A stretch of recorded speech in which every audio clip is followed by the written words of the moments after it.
ఘోషణములు గరుడ గమము గుణభాషణము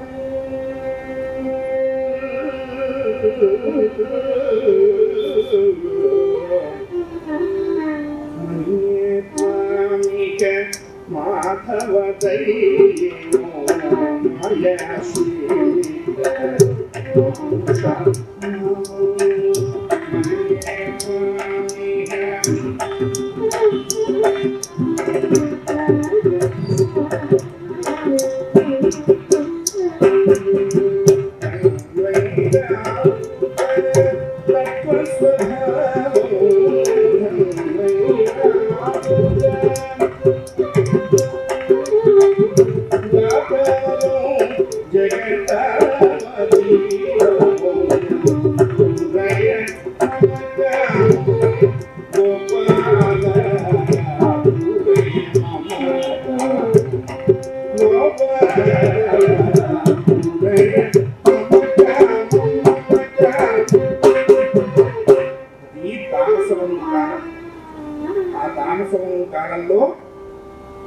దశలక్ష కోటి కరణీనాథుండై త్రికూటము అనేటువంటి పర్వతంలో ఒక పెద్ద పాలసముద్రం మధ్యలో ఆ పర్వతం ఉన్నది.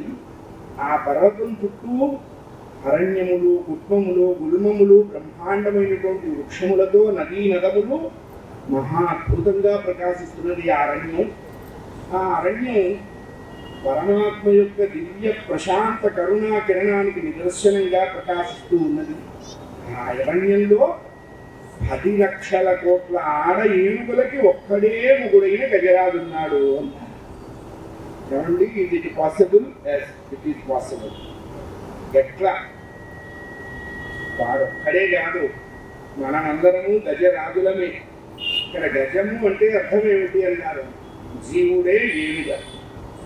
ఈ జీవుడి శరీరంలో 10 ఇంద్రియాలు ఉన్నాయి. ఆ 10 ఇంద్రియాలే 10 భార్యలు. అవి పుట్టినప్పటి నుంచి లాస్ట్ బ్రీత్ వదిలేంత వరకు నెంబర్ ఆఫ్ టైమ్స్ పనిచేస్తూ ఉంటాయి. 10 లక్ష కోటి కరణి. అది ఈ ఇంద్రియములు అనేటువంటి ఆడ ఏనుగులతో ఈ జీవుడు అనేటువంటి ఏనుగ ఎలా పెడుతున్నాడు అన్నారు. నారాయణ దాస్ గారు చెప్తారు,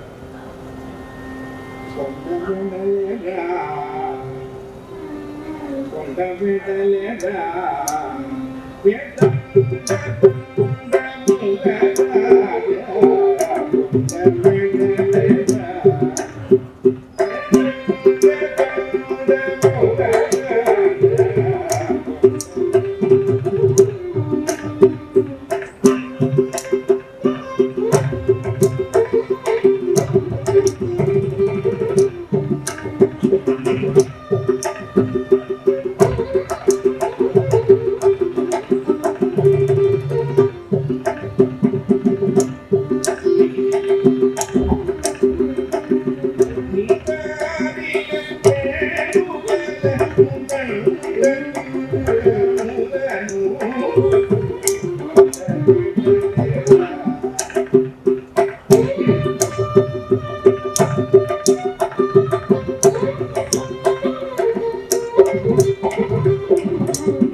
గజరాజు గృహస్థు. వ్యాసుల వారు క్లియర్గా చెప్తారు. పోతన గారు వ్యాస మహర్షి యొక్క హృదయాన్ని ఆవిష్కరించారు. అంటే వ్యాస హృదయం ఎలా ఉంటుందో మనకు తెలియాలి అంటే పోతన గారి భాగవతంలోకి అడుగేస్తే వ్యాస హృదయం ఆవిష్కృతమవుతుంది. గజరాజు గృహస్థు. చూడండి, అవకవక ఒక పెళ్ళి అయితేనే ఆ 16 రోజుల పండగలోపు వారి సోతులు చూడలేక చచ్చిపోతారు ఊళ్ళో వాళ్ళు. అవసరం ఉన్నా లేకపోయినా బస్సాలు బయటకు వస్తాడు, ఆవిడ పిలుస్తూ ఉంటాడు. నెల తర్వాత ఆ పిలుపు వినపడదు, వాడు కనపడదు. అక్కడికి అయిపోయింది సినిమా, శుభంకాటు పడ్డది. ఒక్క పెళ్లికే ఇంత ఏర్పాటు ఉంటే 10 లక్షల కోట్ల ఆడ ఏనుగులకి వాడొక్కడే భర్త అయితే వాడికి ఇంకెంత క్యాలిబర్ ఉండాలి ఆలోచించండి. వాడు ఏం చేస్తున్నాడు అన్నాడు. ఆ గజరాజు గృహస్థు భార్యామోగమువానికి కరుణెందు